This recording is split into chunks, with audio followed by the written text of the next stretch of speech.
Okay, hi everybody. Here today to give you a little information and my take on 8K and the ecosystem of distribution and some of our thoughts on that. Wanted to introduce you a little bit first to IMAX, and just so for those of you who don't know all the things that we do, there's a lot that we cover from A to Z, where we have IMAX. Besides being just theaters, we actually have cameras. We've developed technology that we use in post-production to optimize images for our screens. We also, have a lot of, premieres and special events in our theaters. We have our own marketing department that markets movies and works closely with the studios to kind of eventize movies for cinema. And now, as a full program, we now have our IMAX enhanced in the home and 4K high dynamic range. So that's a quick snapshot of what IMAX is, but we'll go a little bit more into some of the details of that before I also get into 8K as well. One of the things that's interesting about IMAX is that our screens are over 50% larger than average screens in all other movie theaters. And so because of that, IMAX, all being custom design screens, we had to develop technology, both projection technology and sound technology, as well as our DMR technology to help make images look better on these much, much larger screens. Our screens are also brighter than standard cinema, and have higher contrast. So again, that our technology came into play to help make sure that the presentation in IMAX theaters was really as good as it could be in every regard. So it's not just about a bigger screen, it's about having a better quality presentation, and resolution has a lot to do with that. This picture here just shows a little bit about the scope of our screens, and typically they are wall-to-wall, floor-to-ceiling in most auditoriums, and that makes for the most immersive experience. For us, and it helped us develop some tools to do a better job at that. And as I mentioned, we custom build our projectors, and then we have our iconic IMAX 15 frame 65 millimeter film cameras, which were actually designed all the way back in 1969, and they're still the same ones, some of the same ones used today. The technology, the cameras, is exactly the same as it was when it was first built. And, we believe that it's still the highest quality capture device on the market, even compared to digital cameras. And part of that is because of the resolution that, Kodak says that 15 per film is at least 16K worth of resolution. And even though we're not seeing 16K because we're only scanning at 8K currently, because of the size of the frame and the way the cameras are designed, they do have an image that really reveals more detail. And that's really important on our big screens. And for us, we started 8K scanning on all the IMAX content about 10 years ago. And obviously there's some new scanners that are just coming to market now that are 12K, even 16K. And so that's going to also potentially improve even further that we haven't seen before. Also, the new scanners will be much faster, which also is good for helping to bring the cost down on scanning from film. And we continue here at IMAX to do new remastering from film negatives of some of our older movies as well as new ones. The Chris Nolan movies that he's been shooting, we scan all those at 8K. There's some other movies coming out that have been shot with our cameras. The new Bond film had sequences shot with our IMAX film camera, as well as the new Wonder Woman film coming out next year. And so we did all the scanning work here on those, and but they are finished at other facilities, but not all in 8K, unfortunately. But that's all about oversampling, and that's something that we believe makes a big difference. So even though the pictures are presented in 4K in theaters, we believe those 8K scans and the oversampling into the finish still really reveals more detail in the image. And we do a lot of tests here at IMAX in our theaters, or we do side by side, or we will actually screen different cameras and we compare them to one another. And we've done oversampling tests, and you absolutely can see the difference when you oversample for the home formats. Even though no one's distributing an 8K in the home, there's still studio testing taking place. I think in 8K, some of the studios are starting to play around with that and working to establish workflows for 8K. And how that's what the 8K Association is all about too, is to try and figure out, well, how do we help guide 8K acquisition and delivery into the home. And since there are leading filmmakers today already working at 8K, and some of those, there's other panels here at this virtual conference that we're doing, and there'll be a lot of, I think, people speaking to that about how, what their current experiences are working in 8K and how they've created certain workflows. And I'm sure we'll hear some different things there, which is great. And again, this just recapping here, IMAX did start with documentaries back in the day, and those cameras we built, went to the top of Mount Everest, and they went to the bottom of the ocean and everywhere in between. So it's pretty amazing that they are still in use today by some of the best filmmakers and do really create some stunning images. This is actually a little cut sheet on our, so there's not very many of these, but they still deliver. As you can see, they're not very high tech, although they have been rigged with HD monitors on top and a few other accessories. So but it's a reliable format that delivers fairly stunning results.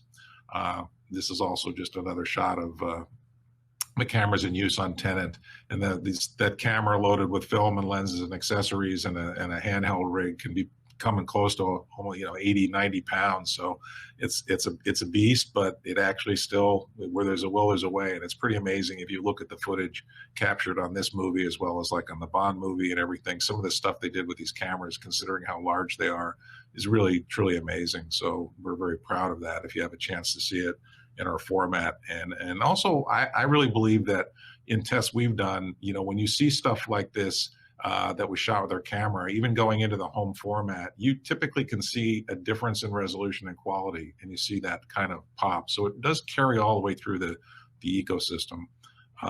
We now have our IMAC certification program, which we call Filmed at IMAX, and that covers both cameras, our 1565 millimeter film cameras, as well as our digital or certified digital cameras that we've recently announced that program.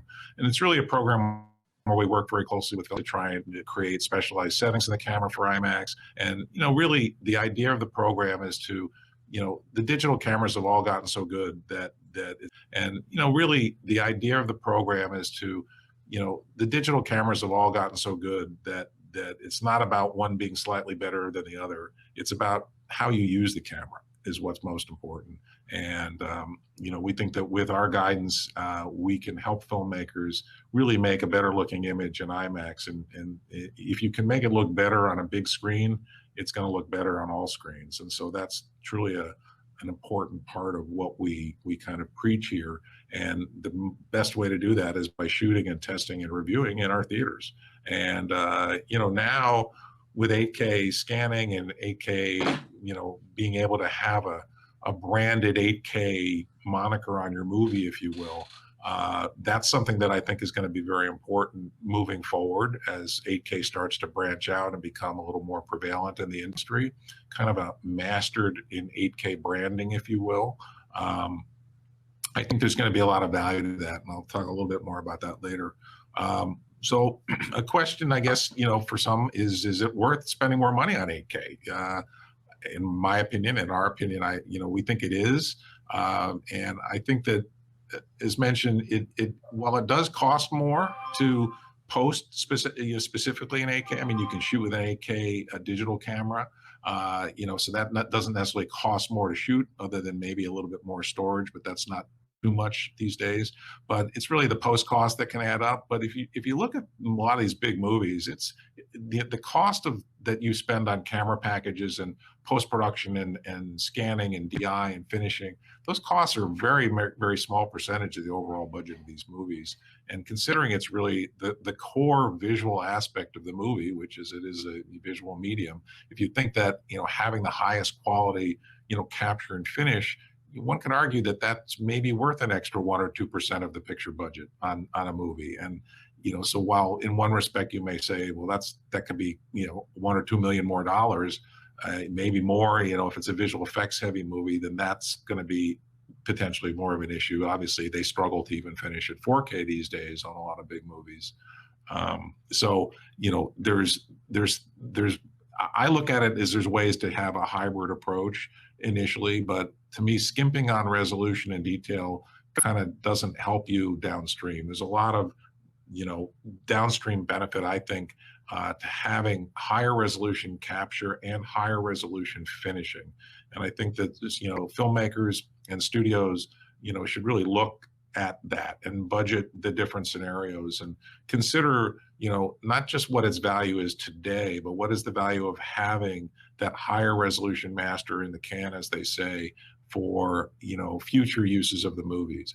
And and certainly the home is really, while I'm talking about how 8K is in the big screen, you can't just ignore the home. It's ultimately about that as well.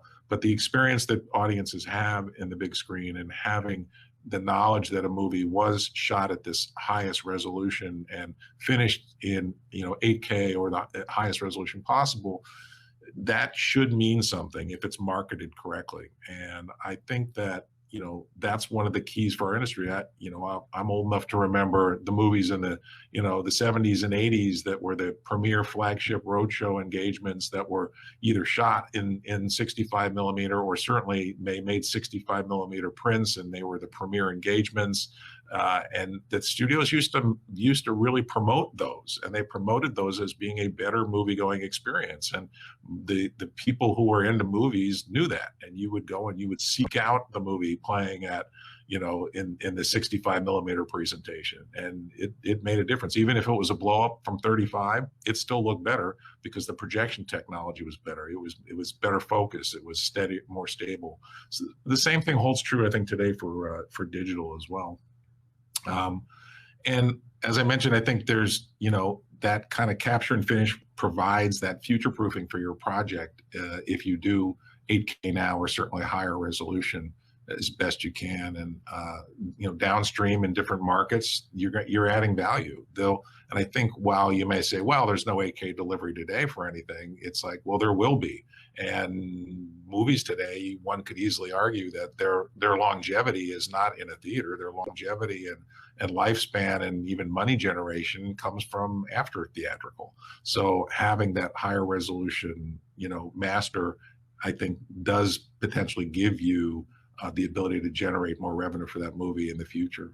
And I think that, clearly we'll hear about this from other panelists in the program today, but streaming platforms will probably be the first to host 8K content. And in theaters, we may be looking at 5G as a solution to digitally distribute movies at higher bandwidth and at higher resolution, with some new codecs that may be developed and for secure, DCI compliant playback in theaters. So there will be, I think, while you may argue it's not here today, it's coming. And I think there's definitely a lot of people looking at things in terms of how do we increase and improve the quality in theaters, because it continues to improve in the home. There's also going to be new AI tools that are going to be coming out that help in terms of up conversion and creating better looking images from 4K and getting them to 8K. So while it may not be, you may have a movie where your 8K, your source camera files may be 8K or higher. Your visual effects can't get finished like that. Maybe they're being finished in 4K, but how do we get them better to 8K? So you don't want to have visual effects all of a sudden pop into your cut and look bad because you'd notice that. So there needs to be some tools, and there will be some tools, I think, that are going to enable a much better up conversion than we've ever seen before, using AI-based techniques that are going to really, I think, be a much better solution for integrating lower resolution content in a higher resolution content. And obviously, it's ironically some of the lower budget, smaller movies are the ones that don't have as many visual effects or have very few, to where that's not as big an issue for them. They can finish in 8K if they want, predominantly without a problem. And many theaters are obviously now 4K capable. The only real 8K in theaters is really the screen wall technology that's out, and those are really on the screens that are larger than roughly 45 feet. So they're very expensive for a big screen. So there's very limited availability for that. But we know that 8K content, if you have 8K native content and you've actually mastered it in 8K or even 6K, it's going to look better in 4K. We've seen it here at IMAX all the time. The higher the resolution, it looks better. That oversampling really does matter. And, there's some next generation theater display systems, I think will be 8K. There's some other early 8K projectors that have been shown. But obviously supply and demand is the key to that further rollout of that technology. So it will be hard to pinpoint how long that's going to take. And obviously, theaters aren't always the first ones to want to step up and spend money equipping themselves with new technology. But, they're oftentimes driven by the marketplace and what consumers want. And, as the home continues to expand and with 8K, the theaters have to kind of keep up. They can't, they need to make sure that they continue to provide kind of the best experience they can in that type of environment. One question I have, which I think I have here is, can something that's shot and mastered in 8K actually help sell more premium tickets to an audience, even if it's even if it's presented in 4K? I believe it can. I think that's kind of this intermediary step, is to say that something's mastered, either shot and mastered in 8K, even if it's presented in 4K, because I think that's a way to help, bridge this current, space that we're in, especially for theatrical, but even for the home market, where, it's a way you can say to audiences, look, this was shot and finished in the absolute highest quality it could be, regardless of that you may be streaming it in 4K on whatever you're doing. And, of course it could look crappy because of, compression artifacts and this and that, but ultimately, using different technologies and doing it that way, it should still look better than if you didn't do it. And so part of that is how you market that to the consumer. But I don't think it's smoke and mirrors. I actually think that there is a value in making sure that you create an elevated kind of tag for, if you are taking that extra care and expense and cost and time to do the higher quality finish, then you should make sure the consumers know that. And there needs to be a unified message, I think, for the industry that states that. I think they'll, in terms of workflows, there will be cloud-based workflows for finishing in 8K. I think that's where we're headed. I'm sure there's a lot of the other folks in the panels in our series here that are going to talk a lot about workflows and how they are getting to 8K or not getting to 8K and where the pain points are. And it kind of boils down to this kind of capturing and preserving for the future. In a way, I think the industry's always been a little short-sighted sometimes on, well, it's not available now, so why should we do it? It's like, there's not enough sets, there's no theaters. It's like, why don't we just wait? But it's kind of like that to me is, now you're forced to circle back, and or have, when you do circle back, you don't have something that's high enough quality that can compete with 5 years from now with content. And I've heard some people say they look at old movies and they go, why does this look so bad? And it's like, they don't want to watch it necessarily. It's like, this looks terrible. And it's like, it's a great movie, but they haven't been, either for various reasons, they haven't been updated in the terms of, technically, they haven't been remastered either from scratch, or if they have, it wasn't a great job because the studio didn't want to spend the money, or they're just using an old HD master that they had and that's all they have. And now you look at it on your 4K HDR TV and you go, man, this looks bad. Because, guess what? These new TVs today, they're super bright, they have way more contrast, and they're way larger than ever before. So what do those things say? That's what IMAX's problem was, and that's why we had to step up and develop technologies to help improve how things look. And there's the same thing for the home. It's really one of the reasons why our IMAX Enhanced format, it's the same thing. We felt that there was a need to improve the quality for 4K HDR in the home, and that'll be even more so for 8K. I can tell you, I have an 8K set at home, and some stuff, certain things, those TVs are up converting on their own. And some things look brilliant if they're coming from a great 4K source, and other stuff in HD, not so good. They just, that's a big stretch getting from HD up to 8K. But that's a different subject, so we'll move to the next thing. And I think for me, part of the thing is, I used to work at MGM in the days when DVDs were exploding and the studios were remastering everything like crazy. And to me, there was a lot of short-sightedness at the studios about, either cherry picking certain movies to spend a lot of money on, and a lot of other movies they didn't spend any money on to get them to DVD and HD. So they really didn't remaster them properly, and now they don't look good at all. And now they're faced with doing it again in 4K. And again, do we remaster from scratch? Do we go back and rescan from the negative or the IP? If it's film based, and if it's digital, what do we do? And how much do we spend? So there's always this struggle between, cost and budget, and what's it worth and what's the value. But I think there was a lot of, I'm not sure they were mistakes made back then. They were decisions for budget and for what they saw as the right thing to do at the time.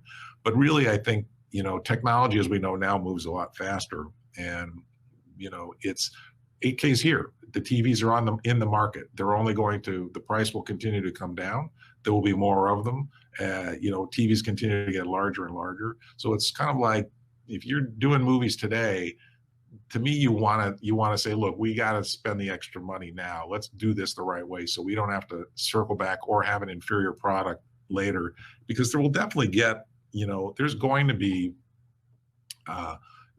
platforms that come up on streaming platforms that are going to start to feature 8K or mastered in 8K or mastered for 8K content. And I think there will be people and it's not just early adopters, as more people get these sets, and as more people even experience kind of better looking movies in theaters, as well as movies get better looking in a way, and they have more immersive experiences in theaters. That means they can have more immersive experiences in their home as well. And I don't think it competes with theaters, because I think the theater experience is still very important and not going away, even though there's a lot of talk of that to a certain extent. But we don't see that happening. We think that there's, while things will change a little bit, it's still, certainly the bigger movies are, seeing them in a theater is extremely important, and a different way than watching it in your home. So the question is, how do we make that theatrical experience continue to look its best and look better as the technology, presents itself? And so I think that's why you want to let that best large screen experience drive into that home market in 8K, and it really benefits everybody in terms of quality and their enjoyment of the content. And I'd like to think that that's the value of 8K on a big screen, is taking those steps now to say, look, we can do, the technology's here. Yes, there may be some additional costs, but let's figure out how to make this work. And it may not be for every movie and every piece of content, but I think if as filmmakers and producers and studios, taking a hard look at, what's the right thing to do now? How do we make sure that we're protecting ourselves for the future? And even if you don't necessarily finish an 8K content, you've prepared for it. You've laid the track for it, so you can either more easily circle back in the future, or indeed finish at this kind of mastered in 8K, but down to 4K, back up to 8K for a stream. Maybe there's certain types of metadata that can be used to help encode the 8K master that you're done, so it puts the pieces back together on the stream. I mean, there's all kinds of technologies like that people are working on that I think can benefit this whole process. So that's my take on on how the big screen and the theatrical market still is very important, even though right now it seems like, well, there is no 8K in theaters, why should we bother? I think that that's somewhat short-sighted to think that way. It's really now is the time to really say, no, we need to figure out that this is what we need, how to do this, how to make it work, how to make it as efficient as possible to really maximize the image quality, because I can tell you that the craftsmen, the filmmakers, the DPs, some of the images coming out of people are just astounding these days. I mean, we see such amazing stuff, and learning how to use these tools to kind of keep that in the bank is really, really important, and I think makes for a better experience for everybody. So hopefully that helps, and I look forward to some Q&A in the live program. Hello, my name is Derek Bauer. I am the writer, director, and cinematographer of the independent film Two Yellow Lines. First off, I'd like to thank the SMPTE for having me participate in this year's event. It truly is an honor. Two Yellow Lines embodies the classic filmmaking spirit, and I'm here today to share with you our filmmaking experience producing an independent film, and also our creative choice to shoot and capture in 8K resolution. First, I'd like to tell you a little bit about the story to give you some background and context for the film. And then I'd like to discuss our overall approach with production and how we kind of saw the filmmaking process unfolding. And then I'd like to shift gears and talk to you about cinematography and how ultimately that led us to shoot in 8K. I'll look at some of the advantages and also some of the challenges with it, and ultimately share with you our production workflow that helped us maintain image quality through the entire pipeline and process. I hope that by sharing some of this, I'll give you some additional insights, knowledge, and also let you see some of the benefits that we saw with 8K capture.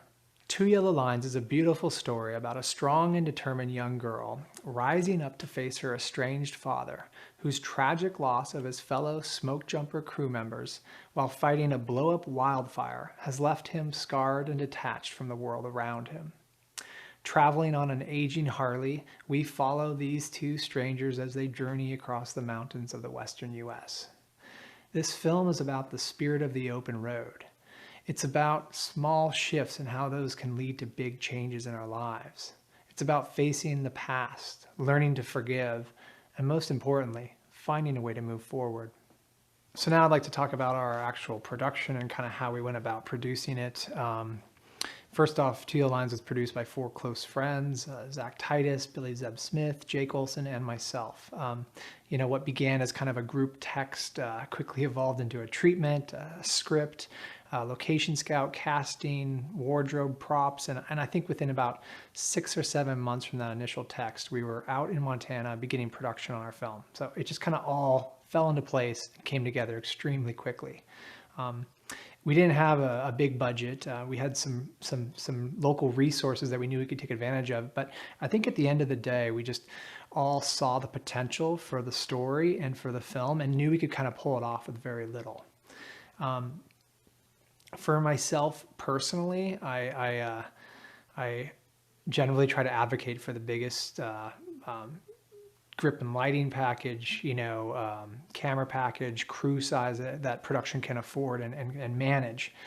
But in this circumstance, I actually kind of looked at the story in a different way. I saw that maybe if you stripped away the filmmaking process and kind of stripped it down to its kind of bare essentials, that it actually would possibly serve the story better. By doing that, it would allow us to really embrace the spirit of the open road, to potentially shoot the film in chronological order, to be adaptable and nimble to changing weather, new story ideas, new locations, things like that. All those kinds of things, normally a traditional production could never really kind of adapt that easily to, but by having a very small crew, a very kind of small footprint, we knew that we could kind of be more open to things happening organically. And I think we all kind of caught onto that spirit and that mentality. And I think that was part of us kind of all diving in head first and determining and focusing our efforts to make this happen in such a quick way. For me, there's something about a road trip that just forces you to be honest with yourself, to be truthful. I mean, you're out there having these experiences and they're going to impact you and have an effect on you. And sometimes it's for good and sometimes it's for bad. But at the end of the day, it really can have a profound impact on you and your life. There's something I really love about that. And I think for this story, I was just really drawn to the raw nature of it and the truthfulness of it. And so I don't think it needed a lot of bells and whistles and a big budget or a big lighting package. It just really needed the things that would tell the story. And for me, that was a great camera, some good lenses, a small G&E package that would allow me to control and shape the light as necessary, and a small effective crew that could be nimble and fast and also really thrive in the outdoor elements. So, that required me to kind of be a little bit more selective about who I bring on. And it also made me to really think about equipment and what was necessary. And, at the end of the day, 8K was a big part of that conversation. So as far as our equipment, we ended up shooting on the Red Epic W with the 8K helium sensor. We shot at a 6:1 compression ratio, which I believe is the lowest you can do at 8K on that particular camera. And then as far as some of the underwater work, the drone work, we ended up using a Panasonic VariCam 35 for the underwater, and we ended up with the DJI Mavic Pro 2 for some of the aerial and drone shots.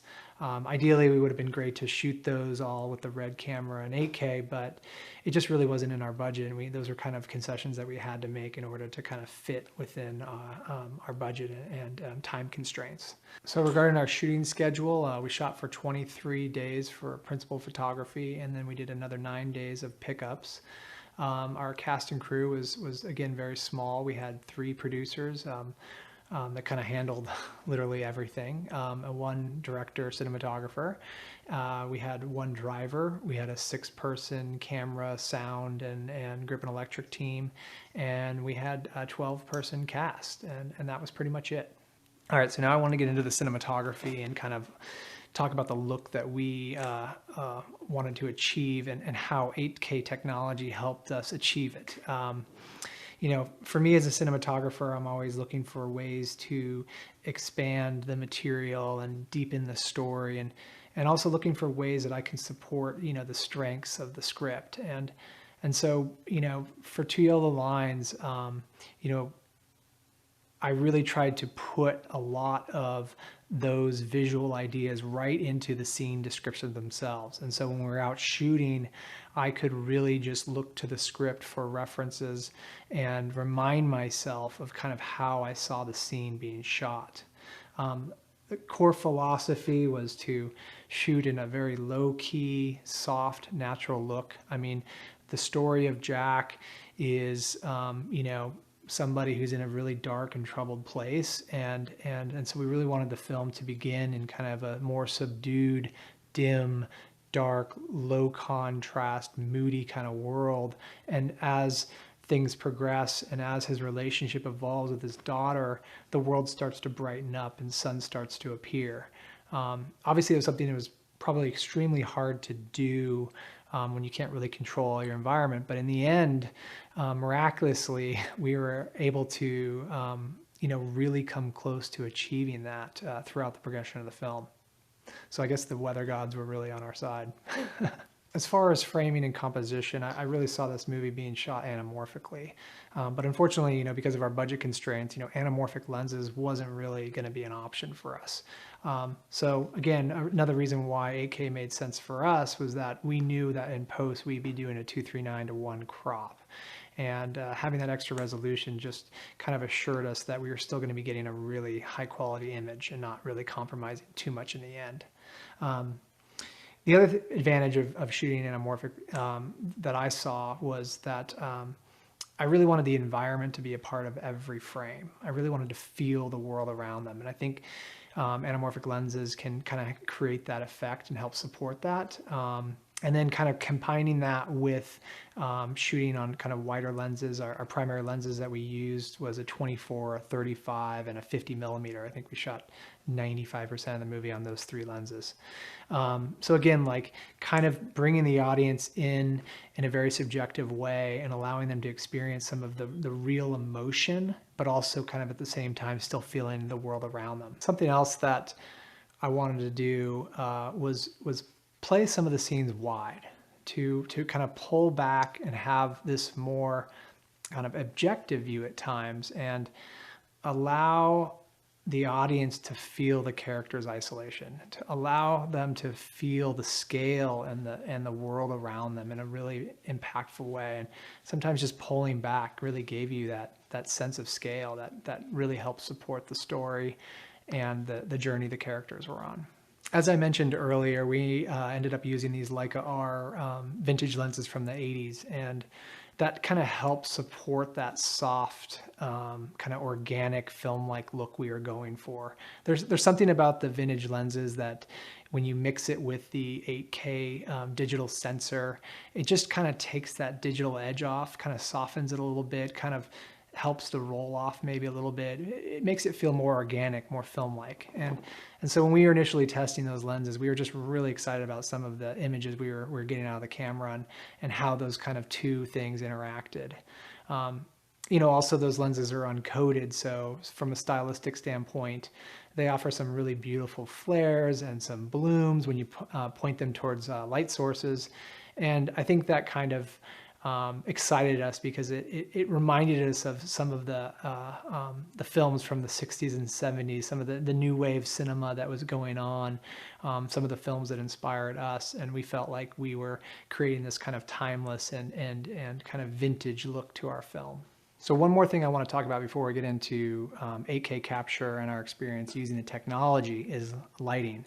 For us, with such a small crew size and such a small lighting package, the lighting strategy really became more about the removal of light, about shaping the existing lighting, utilizing it. And I wasn't going to be able to add and reinvent the wheel every single time. We just didn't have the capacity or crew size or equipment to do that. So I put the priority on practicals. I put the priority on dimmers and different wattage bulbs, and then using small soft sources here and there to kind of enhance and bring up the ambient levels. And then outside, I kind of looked to Zach and Jake, who were doing our production schedule, and really made the request that we prioritize our schedule around sunrises and sunsets and maximize that early morning light and that late afternoon light as much as possible. And that's really no easy feat in a June in Montana when you've got the sunset happening at 9-10 p.m. and sunrise happening 5-6 a.m. That's becoming an extraordinarily long day, and you're asking a lot of your crew. So I think we couldn't do it all the time, but we were able to really capitalize on that beautiful morning light and that beautiful afternoon light, and kind of sprinkle in between that some really dramatic thunderstorms and cloudscapes. We just got we got blessed with some really beautiful natural light. Now I'd like to talk about 8K and working with the technology, kind of some of the advantages that we saw, and also some of the challenges we faced using the resolution and format. So with that, first and foremost, hands down, it's a massive image, and working with an 8K image gives you a tremendous amount of latitude and freedom in post. And that was a huge incentive for us, and it gave us a lot of confidence in going out there and shooting this environment on a very tight schedule, working with a lot of natural light, being able to shoot in 8K and have that assurance that we're going to get this really rich and what I call like full, like negative, something that we knew we could kind of play with in post was essential in making us all feel confident and actually kind of helped us, take more risks. Okay, so something that was really critical for us was our ability to shoot in low light. We had a number of scenes that took place around a campfire. We had a lot of interior night scenes. We also had, various scenes that took place at sunrise and sunset. So we knew we were going to be really pushing the envelope in really low lit scenes. And shooting in 8K gave us that confidence and also kind of allowed us to kind of push the envelope into what we could actually do with the image. Having that much information on your pixel gives you almost like a really rich negative. It's allowing you to kind of protect the blacks. And normally I wouldn't have pushed it so far, but the nature of our production and our scale of our crew and everything, I just knew that we were going to be kind of crossing that line at times. So at the end of the day, we found that the 8K image gave us a tremendous amount of ability for noise reduction, gave us a tremendous amount of ability to kind of save the black, so to speak. And, it just made our overall image for some of that low light work really pop out. And and we were able to deliver a really clean image something that we all kind of feel really proud of. What I want to talk to you about is VFX. And we didn't have a lot of VFX in this movie, obviously, but we did have a couple scenes where we wanted to replace the sky. We had some plate shots for that. We also had a flashback where we wanted to add a little bit of smoke. And for those, just again, giving the VFX team the most amount of pixels and the most amount of information to work with, I think is always considered, the best route to go. So for us, we were thrilled that we knew we had an 8K image and that the VFX team would be able to do a really, really good job and make those few plate shots and VFX shots that we had really look great and stand out. The other thing is we were also going to be, shooting in 8K gave us the ability to do some reframing if we needed to. Having such a tight shooting schedule, I wasn't always going to be allowed to get all the shots that I wanted. And so knowing that we were shooting 8K kind of gave us that option to know that we could reframe and post if we needed to. And, I never, as a cinematographer, I never really want to do that. I always want to frame for what I actually want to deliver. But in this circumstance, in this case, I went ahead and embraced the idea and kept that in the back of my mind that I knew if we were in a pinch editorially that we could, reframe a shot or punch in on something when needed. In the end, we ended up really not needing to do that too much. There was just a few times where we felt like we needed to do that. But for the most part, we've stayed really true to our image and our framing that we did on set. Another big advantage that we saw with shooting in 8K was our ability to, stabilize and smooth out some of our shots. We were going to be chasing this motorcycle across Montana and Wyoming, sometimes going 50, 60, 70 miles an hour. And we were worried that there might be a little bit of vibration or shake to the camera. So having the ability to kind of punch in a little bit, to smooth it out, to try to reduce some of that vibration was really critical for us to getting that cinematic feel. I think in the end, our Flow Cine arm worked extremely well. Our gimbal worked surprisingly well. And so I think our need was pretty limited, but having that extra resolution was critical in our confidence and our ability to achieve the shots we did. Looking beyond the 8K image itself, I think there's some other factors that need to be considered, when doing an 8K production. I mean, first and foremost, the most obvious is data. I mean, you're talking about a tremendous amount of data. For our film alone, I think we are well over 40 terabytes of data, and then you've got to think about backing up that data as well.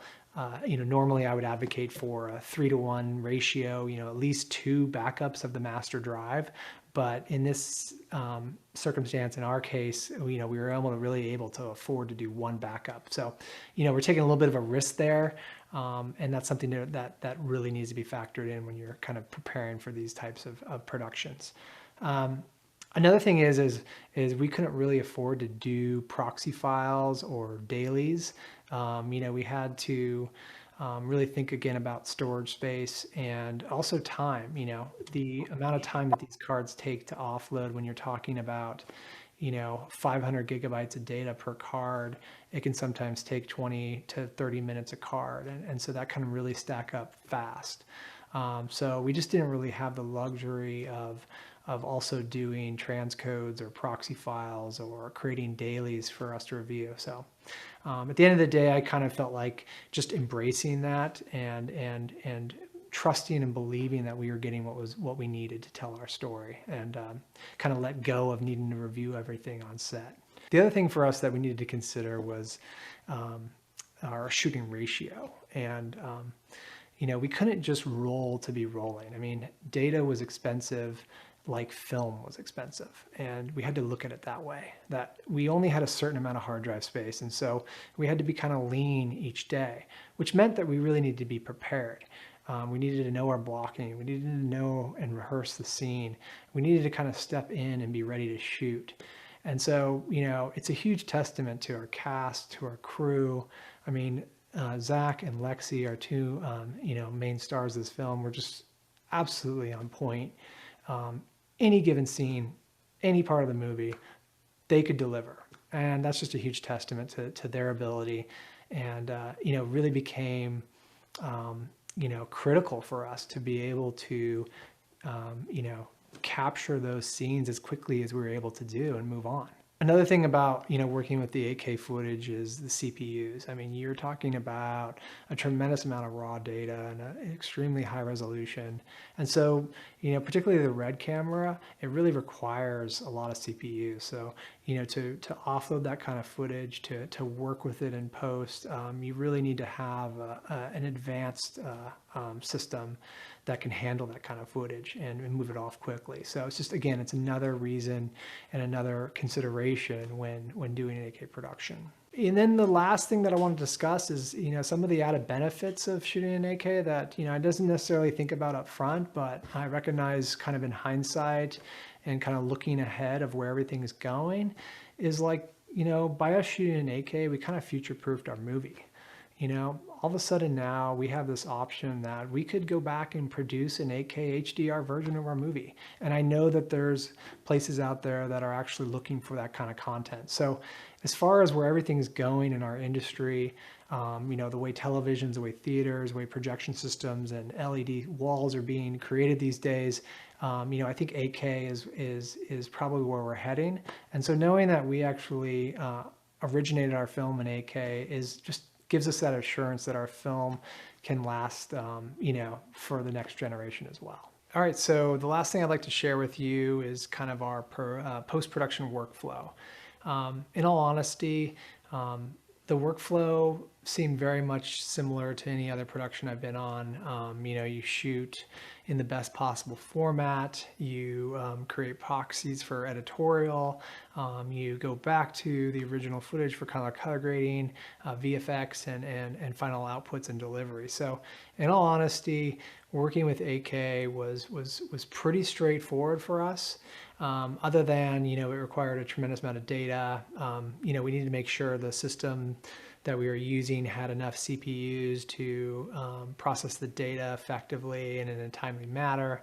But outside of that, you know, it was all pretty straightforward for us. And so at the end of the day, that's pretty much it. I mean, we had an amazing experience putting this film together. We're all very proud of how it turned out, and I hope that by sharing some of the footage as well as some of the images that we captured, you can kind of see the benefit to 8K as well. So again, thank you for your time. Thank you for having me here, and I hope this was helpful and insightful to you, and I wish everyone the best with all their creative endeavors in life. Hello, Research America. I'm delighted to have this panel. I kind of asked for it. I'd like to introduce the people that we have on our panel here, starting with Derek Bauer. Derek Bauer is the director and cinematographer on Two Yellow Lines. He is accompanied by Zach Titus. Zach is an actor, producer on Two Yellow Lines. We also have Bruce Marco. Bruce is the Senior Vice President of Post-Production at IMAX. No better person for large format. We also have Peter Mavromades, producer and post-production guru, a person I've learned a lot from over the years. He is here representing David Fincher's Mank. And do we have Eric with us, Peter? Yes, he's there. Eric, turn your camera on and unmute. And we have Eric Messerschmidt, the cinematographer on Mank. So Mank has been getting some very high praise in the trades, not just the movie, but your work on it. And I had a question for you. Shooting Mank with the red Monstro in monochrome, did you find that daunting? And also the higher resolution that you used, did you find that you were able to compose your shots the way you would have wanted, knowing that they are going to get pushed even more with David in post? Well, thank you. It's obviously thrilling to hear that people are responding to the movie. It wasn't daunting at all. No, I mean, I think we had done a tremendous amount of testing, and you know, Peter and I and everyone in post-production had done quite a bit of testing in the process. And we had shot 8K prior, not monochrome, but the color helium sensor on Mindhunter, so we were quite familiar with the workflow. We are intimately familiar with how David likes to work and how we like to use the camera to our advantage. So, I think it actually worked quite well in terms of what our expectations were and what we came to expect and what the result was. We got for all intents and purposes generally what we expected to get, I think. The monochrome sensor in particular is a spectacular piece of engineering, I think, and really worked extremely well for us.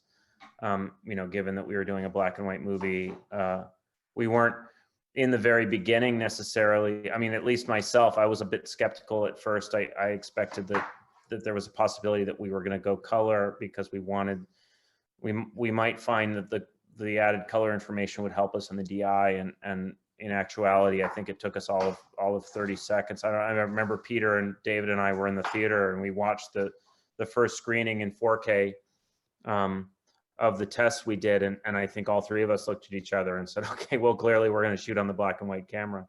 But yeah, it was, it worked extremely well. Did you find shooting in 8K, knowing that the feature film was going to be delivered in 6K, I believe I'm correct there, Peter? Yes, we had a 6K pipeline, yes. A 6K pipe. Do you feel, let me put it this way, if you had a 12K camera, would you have shot with a 12K camera, knowing the amount of latitude you would have and specifically the way David likes to work? Well, I'm with Bruce I'm definitely of the oversampling camp. I like to light in the toe. I like to work in that part of the world. So, having a little bit of room in the toe and being able to kind of manage the noise floor with some degree of oversampling and crush, I think is helpful. It's, I think from the capture standpoint and the camera standpoint, it's all about kind of learning to play the guitar you're handed and how you manage the technology to the best of your ability. We had shot 6K quite successfully in the first season of Mindhunter, and Peter had done that prior on Gone Girl and previous films as well. So, moving up to 8K and taking advantage of a little bit more color fidelity and lower noise floor and faster ASA to a large degree, I think worked to our advantage. But absolutely, I think especially as the delivery expectations grow, if we were going to do a 6K delivery or we were going to do an 8K delivery, I would absolutely lean towards a 12K camera system, for sure, just in the way that I like to work. But it's all a bit fluid, I read, a couple of details, and after seeing the trailer, I knew straight away, this is a movie I've got to see in high dynamic range. I have to, with just the blacks, the whites, the detail. Was that something you really, really thought about while you were shooting this movie? Absolutely, yeah. We did a ton of tests, right? Yeah. We had done an HDR on-set workflow all the way through post on the second season of Monk, which is something I think Peter and I and the colorist Eric White are quite proud of. We were able to manage that all the way through post, and then we did it again on Mindhunter with tremendous success. I think Eric put some LUTs together that allowed us to look at the red log in PQ gamma in HDR at 600 nits, and we monitored it that way on the set. And then when he brought it into the baselight and was doing the 1000 nit grade in Dolby Vision, it was very close to what we had looked at on the set, at least in terms of contrast and gamma.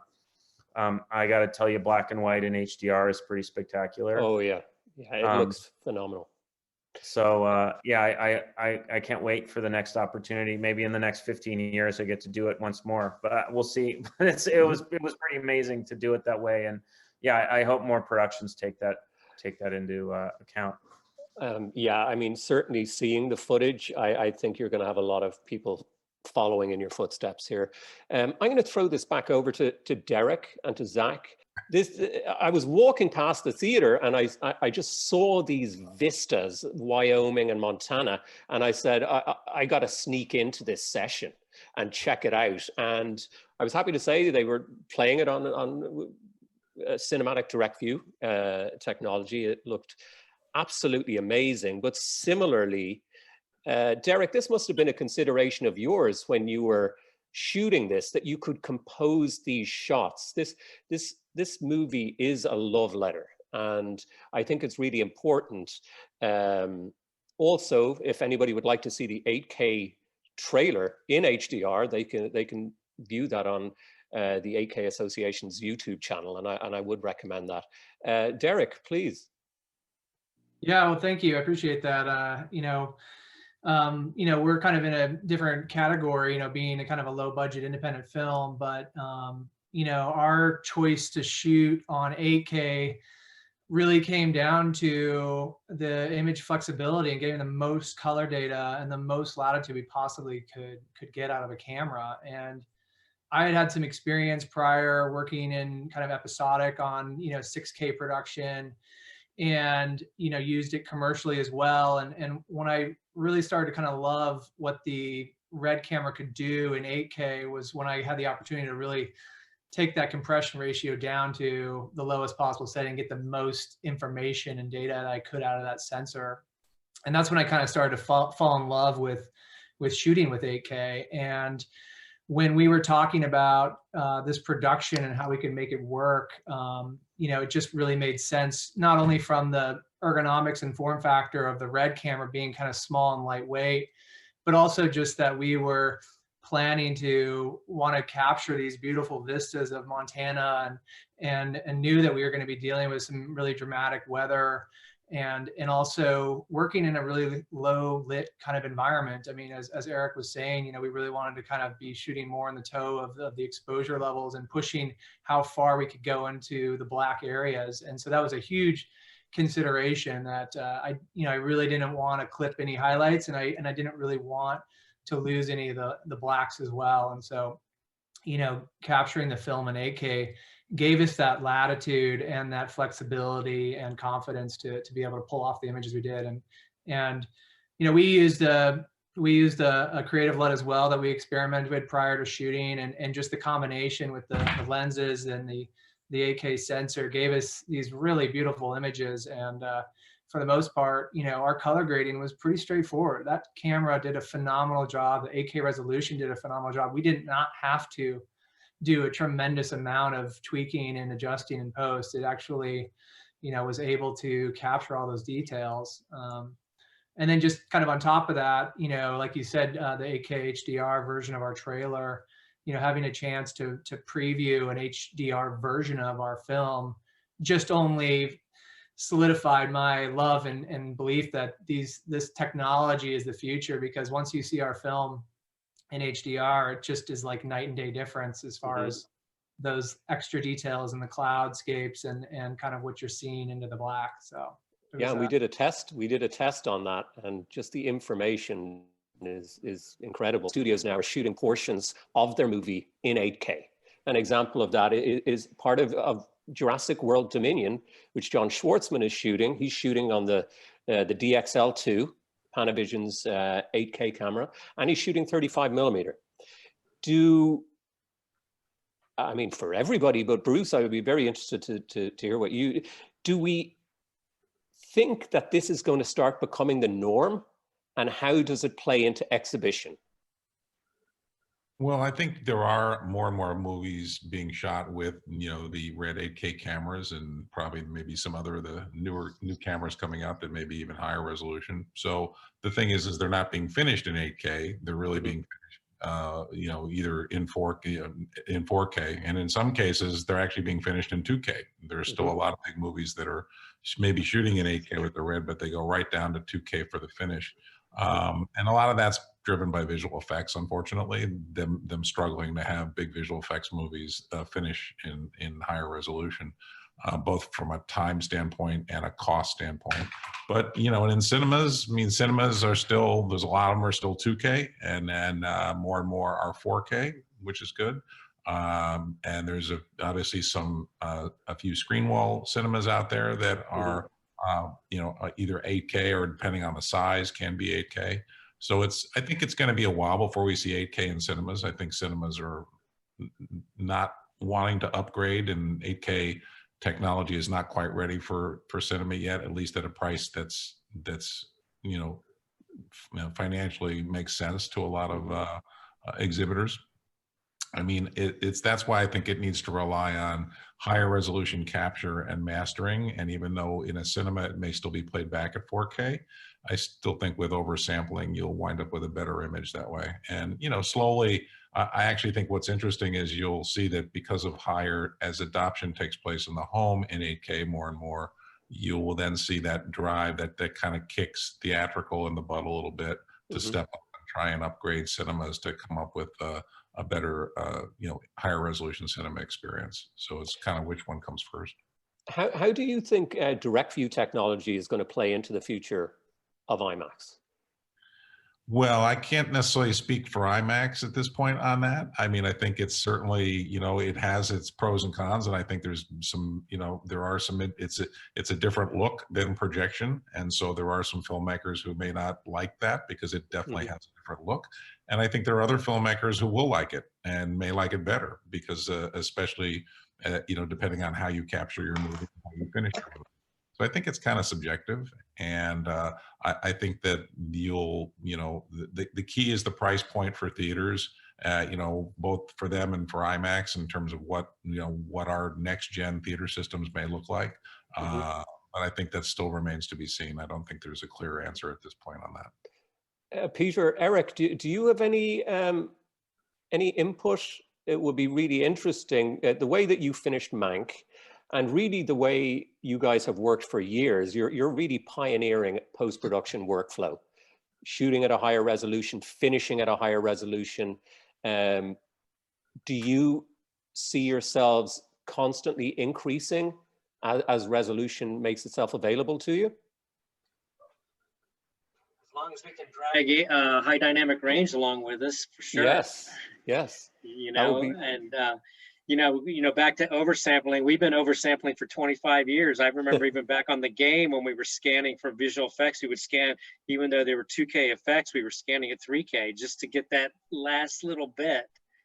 And we do always try to do that. So, you know, if we see an advantage, we will try to get there. Excellent. This is for everybody as well. We know now, we have tested the 8K workflow is really no different to the 4K workflow, bar the data footprint. You know, and Red has done a very good job of keeping that down. What advice would you have for filmmakers who are considering shooting at 8K? And I think we really have to, we look at what you did, and we have to look at what Derek, Zach, and Jake did by shooting their movie at 8K, really going for it. What advice would you have? People are finding this revolution of resolution a bit daunting, but we know it can be done. Yeah, any advice that you might have? I would say that the sensor should not be your bottleneck. You know, if you look at what Derek's done with the vintage lenses, for example, shooting on vintage lenses and taking advantage of the characteristics of the vintage lenses, that's fantastic. But putting that onto an incredibly high resolution sensor allows you to fully take advantage of all those characteristics of the optics and put the burden on the optics. You know, if you shoot on a lower resolution camera, for example, your optical characteristics end up blending with the resolution characteristics of the sensor, and you get an entirely different aesthetic result. And for me, it's just it's obviously personal taste, but for me, that is not at all the way I want to work. You know, it's to a large degree sort of about limiting the variables. I think so starting with a very clean slate in terms of the capture sensor and applying your your taste, whether it's filtration or vintage lenses or post effects or whatever, is in my view the ideal. I would just like to say real quick, one of the big things we see as problematic is sensor noise, and especially in underexposed material and content, and virtually on any digital camera, but more so on higher resolution cameras, and especially if you're going to wind up in HDR. And we see that in IMAX on our big screens, where sensor noise may seem fine when you're finishing your movie on a small screen, but now look at it on a bigger screen that's brighter, and or when you get into the home with these TVs, the sensor noise, if you have underexposure, can be a big problem. And so that's something to me to watch out for. But what that really means is why you should be monitoring on set with high dynamic range. So that way, at least you're going to see what you're going to get, because that's where you can look, it's subjective. You may have no choice. You may have to shoot a scene that does not have much light, just where you're at, but then at least you know what you're going to get, so because it's a bit of a struggle that we see for a lot of filmmakers is sensor noise and film grain, for that matter. Yeah, I'm prepping a movie right now that is in discussions to be released in 2K theatrically in P3 color, in SDR, but I will monitor in HDR because I feel that I get much better exposures, I get much better color fidelity, I monitor that way, regardless of what the finish is. And then in actuality, because I know,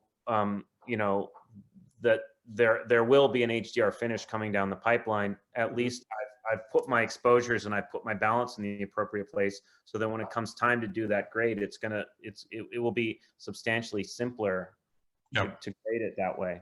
Yeah, there's no downside to, I always tell people, if you make it look its best in IMAX on the bigger screen, everything else looks better too. So it's always like, shoot for the best. And then when you go to the lower formats, there's no downside to doing it that way. So, well, when it comes to mastering, that's actually a really good point you brought up there, Eric. I'm a big believer in when you're mastering, you should be mastering in high dynamic range and then going down to standard dynamic range. Absolutely. As opposed to, there's a lot of people that are still mastering in SDR. And then when an HDR file is requested, they have to go back. It just makes so much more sense. But that's another kind of discussion. Bruce, Peter, should all or new post-production facilities support 8K?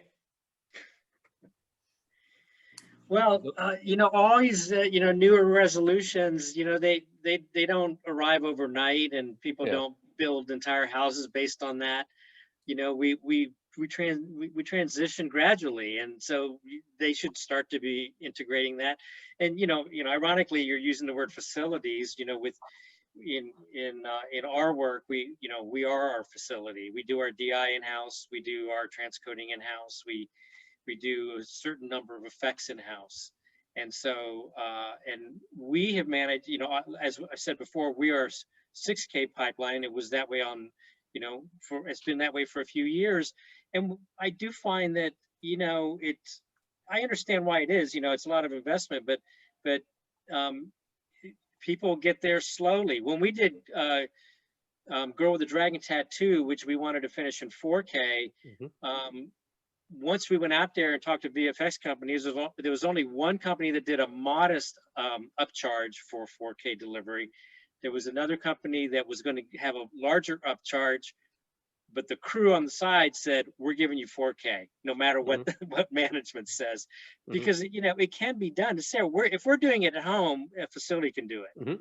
Oh, yeah, your model is you can't really just say like we're only going to be 8K, because not everybody's you don't want to cut off your client base, but you want to have that there to be offered for sure. Yeah. If we could talk about bandwidth for a minute, and I seem to be having perfect. What great timing. That's perfect timing, right? All right, that wins the comedy award. Big copy, I thought.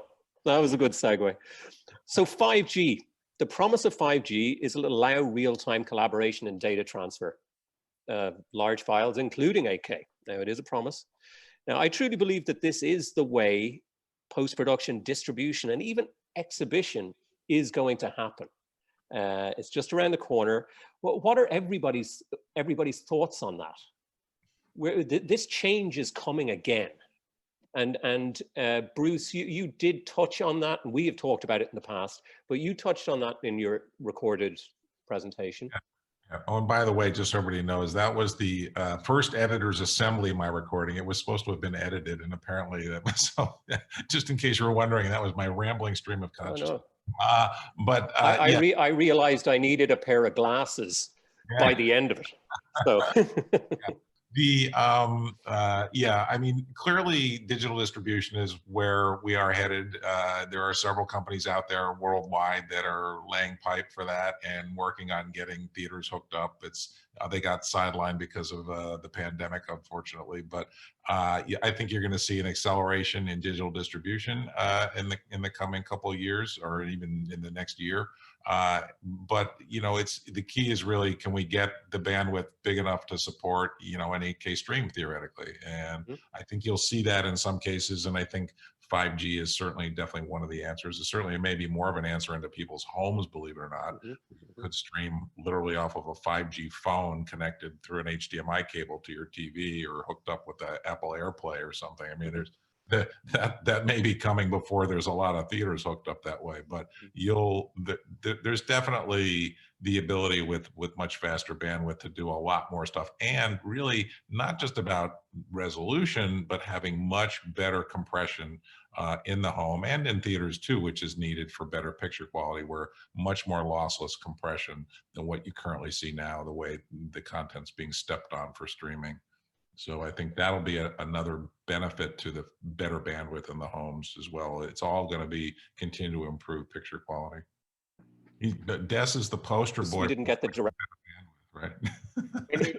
Stoppage time like a football match for the bandwidth issue. yeah. And just while you were speaking, Eric, I got a sign saying your internet connection is not stable. So, okay, guys. So, and this for everybody, when it comes to exhibition, the content that you're viewing on your monitors at home, even on your smartphones, is often considerably higher than what you're actually looking at in a movie theater. Do you believe this hurts studios and exhibitors? Do you, as consumers demand more? I think this is a really good panel to talk about this. Consumers are demanding more, especially at this time with COVID. I've had a number of neighbors of mine. I mean, every day I'm seeing new monitors come in, and one neighbor, I said, well, what did you get there or whatever? And I said, why? And he says, I want to be able to access the content that is available to me as opposed to just watching something. Well, Eric, you have any thoughts, or Peter, in terms of how? Well, I'll tell you, like, my personal experience just recently. I'm prepping a film that I found out in the midst of the prep that they are going to do a 2K delivery, and it's quite an involved visual effects film. And I said to the producers, why don't you walk into Best Buy and tell me how many HD TVs there are for sale? Great, good one. And they said, well, what do you mean? And I said, well, in 18 months when this movie is released, answer that question again in the future. And they all looked at me, and 4 days later they called me and they said, we're going to do a 4K delivery. And I think that's going to continue to be a thing. And I think that, I mean, I miss the movie going experience as much as everybody else. I mean, I know Peter does. We are both cinemaphiles and miss it terribly. But I won't say that nationally, at least in the United States, the cinema going experience is particularly fantastic. In fact, it's relatively inconsistent compared to a lot of streaming. So yeah, I hope the exhibition community ups their game a little bit in the coming months and years. I think they need to if they're going to survive, personally. Well, I guess that will be my final question for everybody is what do we think is going to happen to theaters? Will they evolve into something new? Will people be demanding IMAX style stadiums to really view? Because I think during this lockdown as well, people are just, they realize now that when they're stuck in the house, they want to see more. And I think it's very exciting that Mank is going to be going out theatrically and streaming, you know, at the same time, and knowing kind of David and Peter and just getting to know you, Eric, I mean, consistency is a huge part of this, you know, and I think finishing the way you guys are finishing, obviously you're concerned, especially in black and white, about the consistency of your image at home or streaming, as opposed to theatrical. How does everybody feel things are going to change?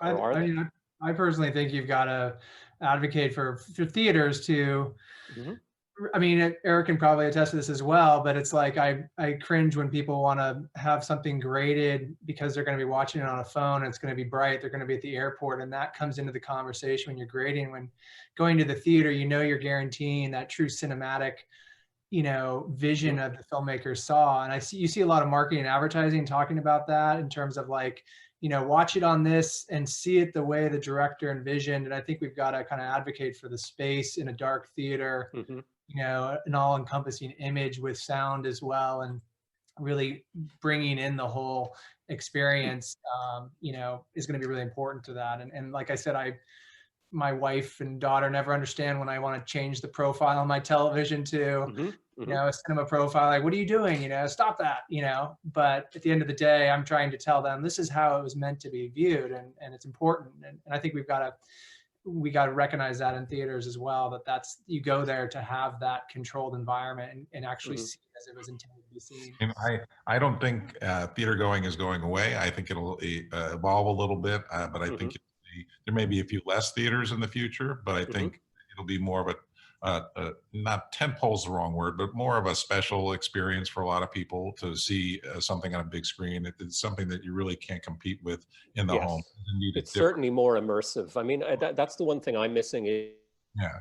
And we've seen this in other foreign countries that have not been hit with coronavirus, like China's been back up to full capacity for a while, and they're doing fantastic. You know, and as in Japan breaking records currently in their theaters. So I think that's a good sign for our, you know, the United States. When we are back, we think people will all come out to the theaters again. And, you know, it may be a little bit different in certain regards, but I think there is, you know, people may seek out that better experience, which we think is one of the things we have, and it'll be the higher grossing locations, maybe the ones that, you know, do better. But I don't believe theatrical is going anywhere. It's just been you know, we've had to hit the pause button, unfortunately. No, and IMAX, I remember in South Korea when Peninsula opened there, it broke, I think, certainly IMAX box office records in South Korea, and this was in the middle of COVID.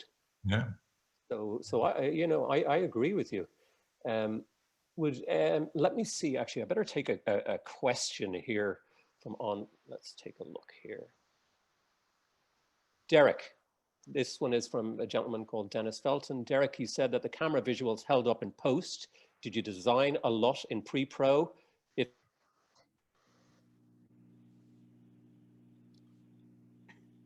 If so, how much time did you spend designing that LUT there? Oh, there we go. There we go. Yeah, I mean, basically for us, you know, we kind of found the perfect sauce, you know, with kind of doing some minor changes to the in-camera metadata, color, temp, tint, etc., and then kind of combine that with the LUT. It ended up kind of becoming our signature look, and we took and maintained that LUT all the way through post. In fact, I didn't even start with the grade. I showed my colorist some frame grabs and some things that I had done personally, and then we kind of compared them side by side and then dropped the LUT in, and we were pretty close to that. We ended up actually using the LUT as a reference, but for the most part, the look we were getting in camera was the look we maintained through the entire film, and that's pretty much what you're seeing in the images I shared is what we were getting on set. Okay, guys, I think I've got to wrap it up now, but I'd like to thank everybody in the panel. Derek, Zach, for anybody listening, please check out their trailer. Full 8K finish on that trailer in HDR. It's stunning. It's on the 8K Association's YouTube channel. Right.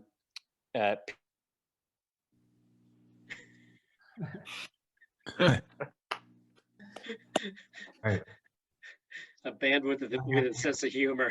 Peter and Eric Mank. Looks. He's a 5G. Are you still slagging me about my bandwidth? Yes, we are. Yes. I've got 6G. 6G. Thank you all very, very much. Thank you.